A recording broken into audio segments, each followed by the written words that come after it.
Meu parceiro, imagina só, você é convocado para a guerra, acha que vai curar uns arranhões e bum, vira a última esperança da humanidade. E no meio dessa treta toda, uma capitã casca grossa que joga aves nos inimigos como se fosse dardo. Mas calma que melhora, porque essa história tem de tudo. Curandeiro tancando na linha de frente, demônio com crise existencial, espadada no olho e até uma menina demônio do nada salvando o vilão. Fica comigo até o final, porque o que essa galera viveu tá de 10-0 e muito protagonista por aí. Se você acha que já viu de tudo em animes Zekai, se prepara, que essa história vai te deixar igual o Sato, sem entender nada, mas amando cada segundo. À noite, o Sato encontra uma carta misteriosa em cima com aquela cara de quem já espera o pior, pergunta a um dos membros do padrão o que é aquilo. O soldado responde casualmente que foi a Rose quem deixou, antes de sair sem dizer para onde ia. Imediatamente, o Sato fica com um pressentimento ruim, tipo, último aviso antes da desgraça. Se senta para abrir a carta com cautela. Mas para sua surpresa, a carta não era uma sentença de tortura,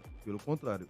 Dizia que ele não precisava treinar no dia seguinte, milagre, né? E que deveria entregar outra carta para alguém indicado no mapa. Anex. Ele pisca, relê, sorri. Finalmente, uma missão que não envolvia sangue, suor e gritos. Curioso, Sato pergunta para onde Rose foi, mas ninguém sabe. Ela apenas anunciou que sairia e não voltaria para o jantar. E se a Rose está faltando ao jantar, é porque o negócio é sério. Enquanto isso, em terras bem sombrias, o exército do Lorde Demônio está num dilema construtivo, tentando erguer uma ponte para atravessar um rio. O Cavaleiro Negro observa aquilo com um suspiro entediado. O comandante, empolgado como sempre, pergunta o que houve. O Cavaleiro Negro responde que a empolgação exagerada dele é meio irritante. Claro, o comandante se ofende. Afinal, que tipo de subordinado fala assim? Mas o Cavaleiro Negro o lembra. Eles são do mesmo nível. Isso não impede o comandante de seguir dando ordem. O Cavaleiro resignado pede para ser avisado quando a ponte estiver pronta e se afasta. A construção da ponte está indo muito bem, rápido demais até. Todos os demônios aguardam ansiosos para começar a invasão em 2 horas. Mas de repente, um alerta. Tem alguém do outro lado do rio. Acham que é só um batedor, alguém inofensivo. Até uma árvore inteira voar pela ponte. Bum! A ponte é completamente destruída. O comandante fica sem entender nada, até que vê, do outro lado, uma figura familiar. Rose, ela sorri. E nesse momento, todos percebem, ela não é uma exploradora qualquer. Ela é uma lenda. Ela acabou de atrasar a invasão em alguns dias. No dia seguinte, Sato acorda disposto, pronto para cumprir sua missão. Seguindo o mapa da Rose, ele começa sua caminhada pela cidade. Mas há algo estranho. Todos os encaram. Comentam, conchicham, ele não entende. Não trouxe o Bloom, seu urso de estimação monstro. Então por que tão curioso? Ele encontra uma senhora idosa que pergunta: cadê o Bloom? Vai levar umas frutinhas na volta? Sato sorri e promete buscá-las depois. Finalmente encontra o local indicado no mapa e entra. Uma garota cumprimenta, nota seu uniforme e pergunta se ele é novo membro da equipe de resgate. Sato confirma, mas ela começa a errar o nome dele várias vezes. Em seguida se apresenta como Ururu, a irmã de Orga. Mas convenhamos, vamos chamar só de Orga porque o nome Fu é complicado demais. E Ururu dá boas-vindas ao Sato na clínica. Ele pergunta onde está o irmão dela e ela responde que ele está atendendo um paciente. Ela o convida para assistir. Dentro da sala, Sato vê Orga usando magia de cura em uma criança. A aura de cura dele é suave e intensa, completamente diferente da magia explosiva controlada de Sato. A criança se levanta, já sem dor, e corre para os braços da mãe. A mãe agradece a Orga e a criança nota Sato observando. Orga então agradece por ele ter trazido a carta de Rose. Sato responde que sempre quis visitar a clínica. E Ururu pergunta sobre o esquadrão de resgate. O Sato responde que não é a mesma loucura que se. Ela ri, dizendo que sente falta dele. Enquanto Orga lê a carta, Ururu confidencia que ela e o irmão conseguiram acompanhar o treinamento vital da Rose. No início, todos estavam animados, mas depois, pro terror. Ela menciona que a Rose parecia desesperada naquela época. Sato fica surpreso com esse comentário, mas Ururu continua dizendo que a Rose parece mais feliz agora. Talvez porque encontrou um novo saco de pancadas e não desiste nunca, Sato. De repente, um chamado urgente. Um homem caiu de um telhado, feriu outras 2 pessoas e precisa de ajuda. Orga convoca Sato para ir junto. Eles correm até o local. Sato atende o homem com a perna quebrada e sangrando. Nesse momento, ele percebe até hoje só curou a si mesmo. Agora é a vida de outra pessoa em suas mãos. A insegurança bate. Orga percebe e se tranquiliza. Você tem um poder de cura. Acredite nisso. Sato respira fundo, lembra das palavras de Kazu, da confiança de Rose e ele se concentra, canaliza sua magia e a cura a perna do homem. De volta à clínica, todos elogiam o trabalho dele. E Ururu diz que o paciente ficou chocado por não sentir dor alguma. Orga então convida Sato para ajudá-los sempre que tiver tempo. Ele aceita. Na saída, Orgon aconselha como um velho camarada. A carta da Rose é uma convocação. A guerra está vindo. Você ainda não tem experiência real, só suas habilidades, mas vai ter que confiar nelas. Sato parte com isso martelando na mente. No caminho, pega as frutas da senhora, mas é interrompido por uma garota com orelhas de raposa. Confuso, ele pergunta se ela está perdida. Ela, com um olhar enigmático, diz: você é o único que pode mudar o futuro. Os olhos mudam de cor e Sato é lançado numa visão horrível. A guerra. O exército do Senhor dos Demônios vencendo, Suzune e Kazuki caindo diante do Cavaleiro Negro. Ele desperta com um salto. Em choque, a garota o observa e diz: retribua esse favor no futuro. Quando tenta persegui-la, ela já desapareceu. Desesperado, ele pergunta aos guardas se viram alguma raposa por ali. Nada. E quem aparece? Rose. Sato então tão distraído que nem percebe, até ser levantado como um saco de batatas por ela. Repete o que você disse sobre mim ser assustadora. Sato, apavorado, nega. Ela o solta e explica que foi a fronteira. Viu o inimigo construindo uma ponte e destruiu tudo. Agora a guerra foi adiada por alguns dias graças a ela. Sato pergunta sobre a garota raposa. Rose diz que humanos, como ela, vivem em aldeias específicas e raramente saem por causa dos... E sim, alguns têm habilidades raras, como visões do futuro. Sato tenta esconder sua preocupação, dizendo que só estava lendo sobre isso num livro. Mas no fundo, ele sabe que aquela garota viu algo real. Sato, curioso, pergunta: Rose, para onde você está indo agora? Ela, na tranquilidade, responde: vou ao castelo ver o rei. Você fica aqui, volte depois, tá bem? Aí ela chega, toda digna, diante do rei. Ele, sem graça, pede desculpas por tê-la colocado em perigo. Tipo aquele: foi mal, chefe? Ele agradece por ela ter barrado a invasão. E ela solta que logo vão construir uma nova ponte para permitir a passagem dos demônios. E assim que a ponte ficar pronta, bem, mais terror se aproxima. O rei, todo sério, manda avisar os soldados e cidadãos. E diz para Sig dar um toque na Suzune e no Kazuki. Quero conversar com eles ainda hoje. Quando recebe a convocação, Suzune percebe o clima sério, mas Kazuki é meio perdido. O rei mandou me ver, mas por quê? Já Suzune sacou. Invasão à vista. Eles são recebidos com reverências pela Célia e Kazuki fica sem vocabulário, gaguejando tudo. Célia os direciona. Vão ver o meu pai. Ele tá esperando. Suzune dá um sorriso e diz que vai rever o pai mais tarde. Eles seguem até a sala do trono. Antes de entrar, Suzune olha pro Kazuki e dá aquela cutucada com: entre vocês, rolou algo com a Célia? Kazuki, todo sem jeito, nega com força. Suzune finge acreditar, jogando charme. Eles entram e se posicionam. Enquanto isso, Tong dorme encarnado no castelo. Mas Sato não consegue. Sua visão ruim ainda ecoa na cabeça. Será que dá pra mudar isso? A garota raposa disse que sim. Mas como? De repente, uma luz invade o quarto. Orbes flutuando com suspense de filme. Sato quase admite que achou que era fantasma. Eles somem. Sato corre até a janela e encontra Kazuki acenando do lado de fora. Kazuki pede desculpas pela visita tardia, lembrando do treino. Sato, sem sono, apenas sorri. Tá tudo bem. Ele pergunta por que Kazuki está sério. Kazuki diz que o rei os convocou porque a guerra está chegando. Nada novo, já esperava. Ele conta que Suzune estava ansiosa para lutar, mas só de pensar nisso, ele viu ou dormiu. Então saiu de fininho e veio ver o Sato. Confessa que tem medo. Na primeira luta real, suas pernas travaram, mas acabou derrotando um monstro e entendeu que ser herói é viver ou morrer. O Sato o olha com admiração. Você parece sempre saber o que fazer. Nunca parece ter medo. Kazuki responde com honestidade: eu sinto medo sim, mas a pressão do que as pessoas esperam de mim pesa. Queria que isso fosse mais leve.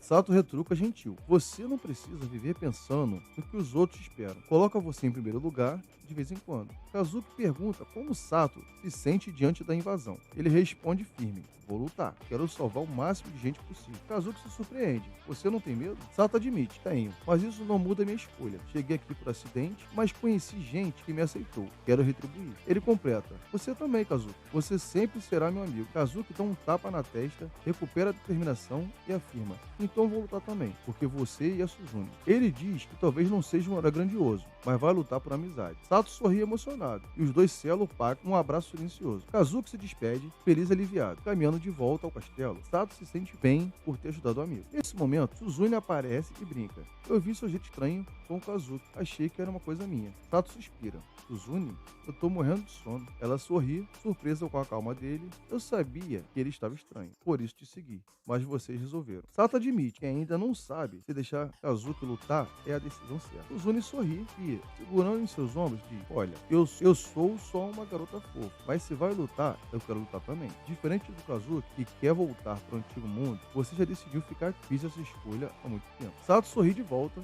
e ela se despede dizendo que vai voltar para o castelo, porque o dia que vem é pesado. No dia seguinte, o rei aparece em praça pública e anuncia o que o exército demoníaco foi avistado na fronteira. A ordem é interceptá-los. Ele lembra que já venceram antes, mas agora eles estão mais fortes. Ainda assim, dois novos heróis juraram lealdade e o esquadrão de resgate vai entrar em ação. O rei termina com confiança: vocês vão vencer. Os soldados vibram, Sato sorri, o peito quente de esperança e medo misturado. E é com esse espírito que a jornada segue. Kazuki aparece no quarto da princesa, sem aviso. A empregada meio que abre a porta com um cara de lá vem treta. E ele logo se desculpa pela visita surpresa. Ela sorri e diz que está feliz por vê-lo. Ela já sabe que ele vai à guerra. E ele confirma, meio encabulado: sim, parto amanhã. Ela diz que vai rezar pela segurança dele. Ele segura a mão dela e promete proteger o reino e voltar vivo. Ela sorri, torcendo por isso, e manda com sorte. Enquanto isso, Sato leva Ururu para conhecer Blue, o urso monstro fofo. A garota fica encantada e tenta acariciar, mas Blue, com pinta de rei felpudo, dá um toque na mão dela e praticamente diz: não mexe comigo, novato. Sato tenta explicar: esse é o estilo de Blue, não curte gente nova. Ela tenta de novo e Blue rejeita mais uma vez. Ela fica ali, pensativa e se perguntando o que tem de errado com ela. Logo depois, o irmão dela tenta carregar umas bagagens e acaba esmagado pelo peso. Sato corre para ajudar e ela se desculpa pelo caos. E ele diz que tudo bem, nada sério, e que ela está nervosa porque é a sua primeira vez na guerra. Está tentando se distrair, mexendo com os animais. De repente, Tong abre a porta e diz que a capitã quer vê-lo. Sato nunca foi chamado no quarto dela antes. Ele treme, pensando: será tortura ou pontos bons? Bate na porta, Rose manda entrar. Ele vai, pergunta por que ela chamou. Ela responde com a voz mais grave da história: precisamos conversar sobre sua função no campo de batalha. Ele repete meio inseguro. Ela diz que sim, mas que os planos mudaram. No início, ele não vai estar na linha de frente. Ela explica que Tong e os outros vão levar os feridos para a retaguarda, longe do fogo. Sato pergunta por que não vai na linha de frente. Era daquele pep-talk que curandeiro nem é alvo fácil. E no começo da batalha, poucos estarão feridos, ele entende. Ela o alerta: quando estiver na frente de combate, não cure todo mundo. Ele pergunta se está falando dos inimigos. Ela responde direto: cura quem precisa, não quem só quer ficar de boa. Ele percebe que curador, lutador ativo pode atrapalhar o esforço. Então ela empurra uma caixa e manda abri-la. Ele encontra seu uniforme do esquadrão de resgate. Ela diz que foi feito para ajudá-lo a se destacar em batalha. Ele veste com orgulho e Rose comenta que ele ficou bem no traje. Elogio raro vindo dela. Ela avisa novamente: curandeiros não são imortais. Sua vida é preciosa e deve ser protegida. Ele responde que entende que não quer morrer mesmo. Ela, séria, fala que palavras são fáceis, mas vidas já se perderam assim. E deixa claro: se o vê tentando se sacrificar, ela vai tirá-lo antes que o inimigo faça. Ele promete não só salvar os outros, mas também a si mesmo. Ela pede para ele lembrar dessas palavras e ele agradece. Sato sai da sala, pensa naquela visão do futuro horrível. Não sabe se era real, mas sente que precisa impedir aquilo. Do lado de fora, o exército se dirige ao campo. A Mako está impaciente com a demora. Tong explica que precisa avançar longe do castelo para enfrentar os demônios. Pergunta a Rose sobre os demônios. Ela explica: são de-humanos com chifres gigantes. Parecem humanos, mas são mais fortes e dominam magia. Comandantes demoníacos são poderosos, o soldado comum nem tanto. Ela pergunta se Sato não se assusta com isso. Ele ri. Assustado? Eu conheço alguém muito mais assustador que demônio. Rose fica impressionada com o quanto ele evoluiu. Sato diz que faz tudo para provar que ela estava errada sobre ele. Rose se enfurece por orgulho. Ele levanta as mãos, achando que ela vai bater, mas ela apenas parece nostálgica, lembrando de seu esquadrão antigo. Quando a noite cai, o grupo vira paisagem num acampamento improvisado e acende uma fogueira digna de campanha militar. A Ali, sempre aquela estrategista, solta: amanhã vamos investigar o lado oeste da floresta. Os soldados resmungam. Todo mundo sabe que o terreno lá não é amigável. Mesmo assim, ela insiste e sente algo ali e pronto, é decisão tomada. Bate aquela ansiedade no grupo. Então Ari propõe um esquema de revezamento. Uns vigiam, outros dormem. A Rose assume a primeira ronda e manda Al tirar um cochilo. Só que enquanto todos dormem, a Al fica acordada, empacada. Rosa percebe o drama e se oferece para contar a história. Mas Al recusa. Prefere o combate a dormir batendo cabeça. Então as duas se sentam à beira da fogueira. A Al, cheia de dúvidas existenciais, pergunta a Rose por que foi escolhida como vice-capitã. Ela se sente mediana e acha que não merecia. A Rose dá aquele olhar mentor. Olha, brigador, Teodore, alguém tem que fazer o serviço duro. E você está mandando bem. Não ouvi nenhuma reclamação de ninguém até agora. Al responde ainda com insegurança. Tá, mas eu não quero ser capitão. Se a coisa azedar, é todo mundo contra todo mundo, né? A Rose fica séria, desapontada com a falta de fé dela no time. A Al emenda. Eu sempre fui teimosa, nunca segui ordem, até que você chegou. Tentei desobedecer, mas você me dava um tapa, figurado, e eu acabava acendendo. A Rose sorri de canto, lembrando de como Al, com cabelo roxo e tudo, persistiu, amedrontada, mas firme. A Al confessa que se sentia rejeitada por outros capitões, mas com Rose foi diferente. Ela encarava, não é irritante pensar nisso, mas me fazia sentir feliz, diz ela emocionada. Ninguém entende minha cabeça como você. Sempre me incentivou a crescer, a parar de depender tanto de você. A Rose, surpresa, diz que nunca escolheu uma vice à toa. A Al não desistiu, sempre foi forte em meio ao caos. Ela aposta no potencial dela, dizendo que isso pode inspirar o resto do esquadrão a se superar também. Completa, seja você mesma. Mudança é a única constante, então abrace isso. A Al, emocionada, meio envergonhada, recebe elogios dos demais soldados ali por perto. A gente confia em você, na ausência da Rose. Ela cora e Rose solta um sorriso discreto. Pouco depois, todos se preparam para dormir. E Rose, a última palavra de conforto, deixa a Al responsável pela vigia. Todos estão confiando nela. A Al mal processa, ainda surpresa por alguém acreditar tanto nela. Na manhã seguinte, eles escalam uma colina e se deparam com um mensageiro demoníaco. Sinal de que os perrengues na floresta estão só começando. Os soldados, coçando a cabeça meio confusos, percebem que os demônios estão caçando monstros em vez de humanos. Tá vendo? Algo não bate aí, comenta alguém. Al, sempre esperta, tá de ombros pensando que deve ter um motivo maior. E aí um rosnado denso ecoa na floresta. Rose, séria como nunca, solta, arregaça as mangas, hora da batalha. E eles deslizam para dentro da mata com uma equipe de resgate ninja. Lá, encontram demoníacos recém-saídos do combo Sobrevivência Selvagem. Acabaram de caçar um monstro. O grupo se esconde atrás dos arbustos, mas o demônio líder, com sexto sentido aguçado,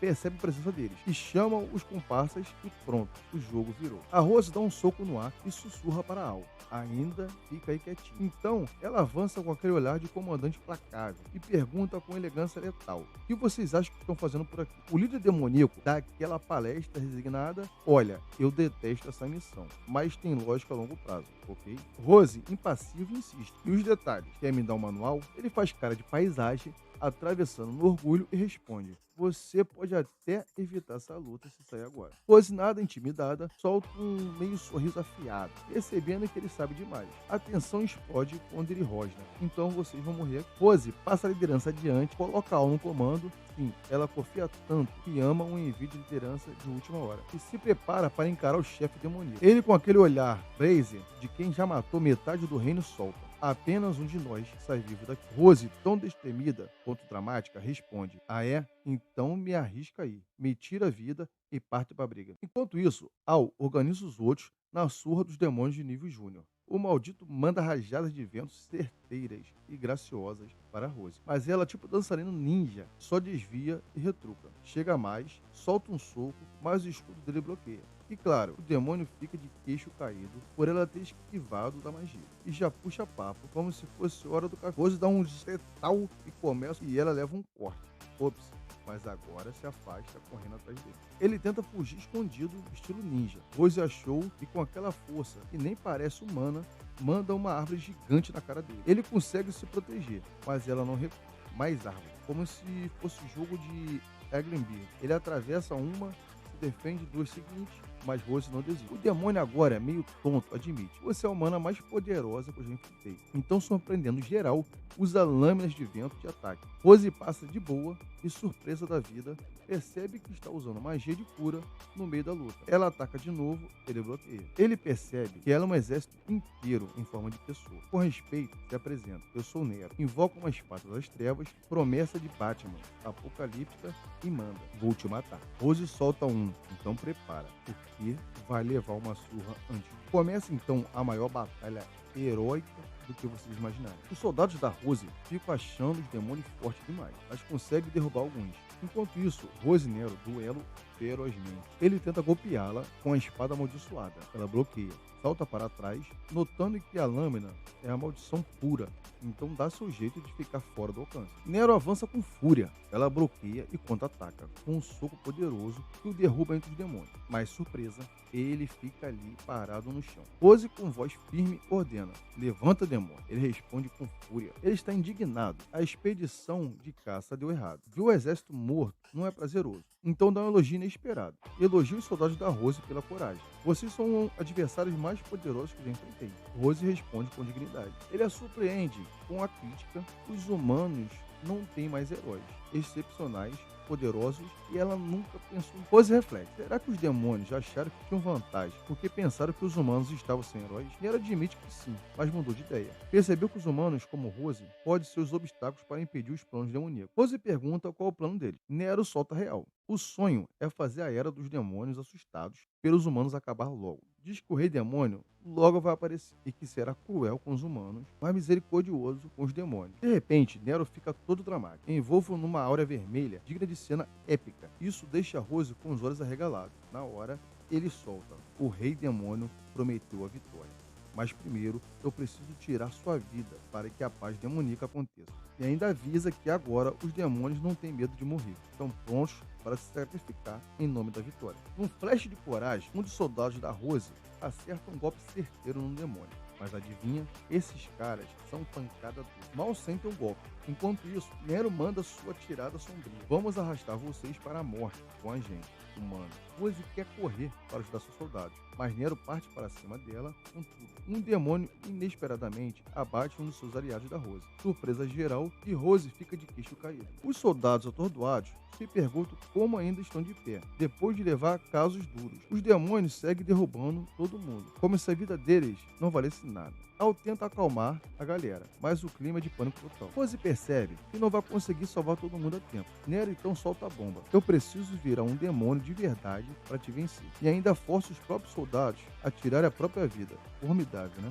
Enquanto distraía a Rose, ele colocava os soldados da capitã numa friagem brava. Ela corre para tentar barrar, mas ele dribla e acerta seu olho direito com a espada. Dor aguda. Ele ainda debocha. Diz que consegue prever os movimentos dela a 1 quilômetro de distância. Rose tenta se curar, só que não funciona. Nero explica: a lâmina amaldiçoada anula qualquer magia onde corta. Ela tenta lutar, mas ele escapa de cada golpe. Ele ironiza a visão dela prejudicada e diz que não está em condições reais de luta.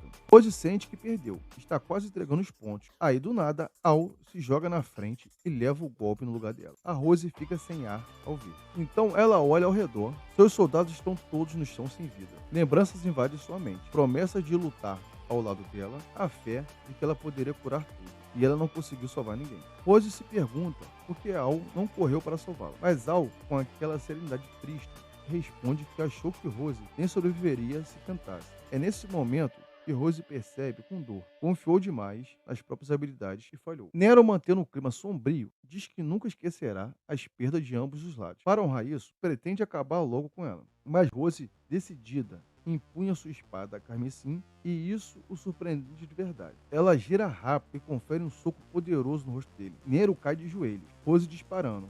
Você não pode sentir saudade dos meus soldados, porque não os conheci. Os socos continuam. Impulsionados por fúria, ele tenta correr, mas ela o agarra e o esmigalha contra o chão. Você nem valoriza seus próprios homens e acha que pode comover com a minha dor? Ela o lança no ar e o esmaga antes que ele atinja o solo. Depois, lança sua espada e a prende numa árvore, inimigo neutralizado. Quando está prestes a terminar, uma garota demônio, Amélia, surge da floresta para proteger Nero. Rose fica perplexa, um dos soldados dele tentando salvar o inimigo. Amélia se junta a Nero e, com hesitação, Rose os impede de fugir. Amélia lhe dedica um olhar de devoção e por isso Rose abaixa a guarda. Ela permite que leve Nero para um lugar seguro, o que frustra profundamente. Ela esmaga o chão, aquela frustração pura, mas ali Al chama o nome dela e Rose se aproxima. Rose promete curar Al, mas sabe que a magia não funcionará. Al estava enfeitiçada. Vamos descobrir.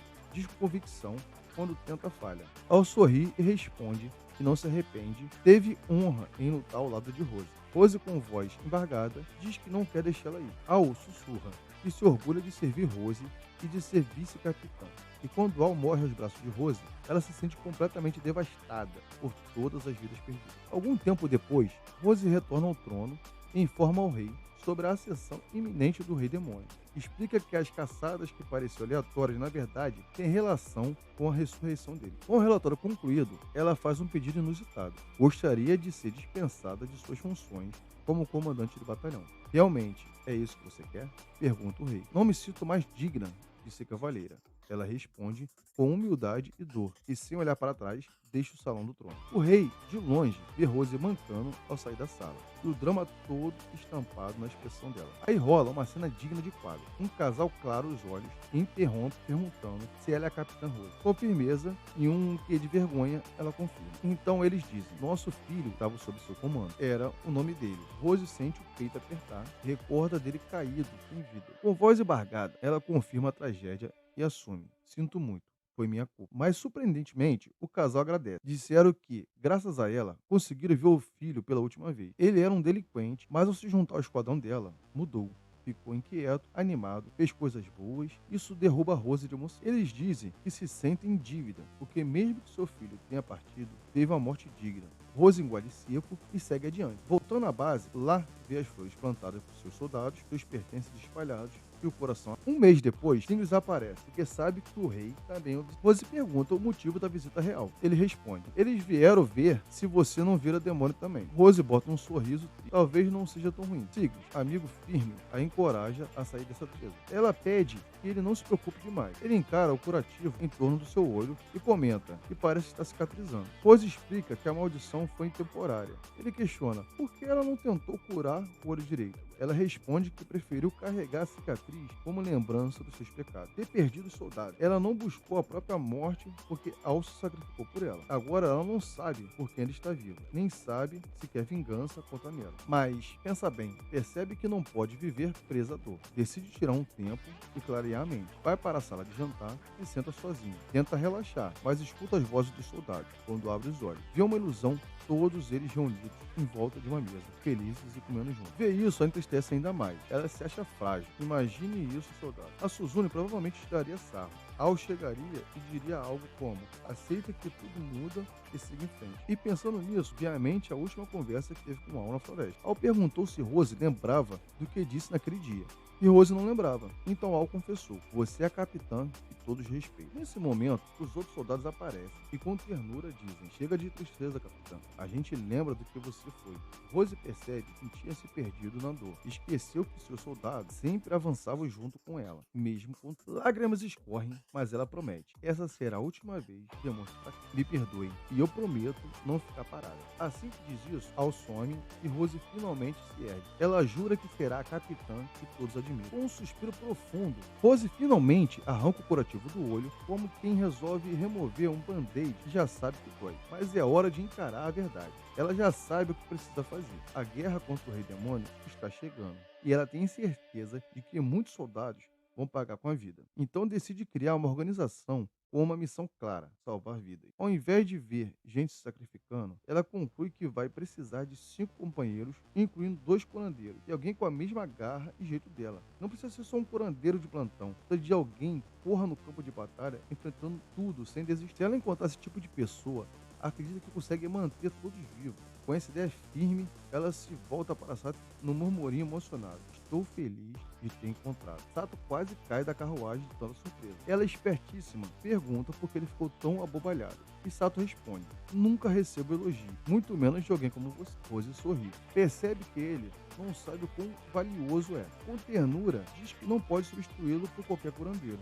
Você é praticamente um clone meu em forma humana. Correndo junto no campo de batalha, vamos mudar o rumo dessa guerra. Sato finalmente entende o recado. Ela complementa: estava procurando um curandeiro como você, capaz de milagre, e só eu conseguia fazer. E por isso estou certa que você vai sobreviver a essa batalha. Sato sorri com o coração quentinho. Rose olha pela janela e anuncia: estamos chegando no acampamento. Hora de cumprir nossa missão e salvar o mundo, obviamente. E aí, curtiu esse recap maluco, cheio de porradaria, emoção e magia? Então já sabe o esquema, né? Deixa o like aí se curtiu esse vídeo, que isso ajuda demais a continuar trazendo essas histórias insanas pra você. Se ainda não for inscrito no canal, meu parceiro, tá vacilando. Se inscreve agora e ativa o sininho, porque o Hiper nunca para. E ó, clica no vídeo que está aparecendo aí na tela, porque se esse aqui foi bom, o próximo vai explodir a sua cabeça. Fala Uramesh, sempre recapitulando o que tem de mais insano no mundo dos animes. Até o próximo vídeo. Fala Uramesh.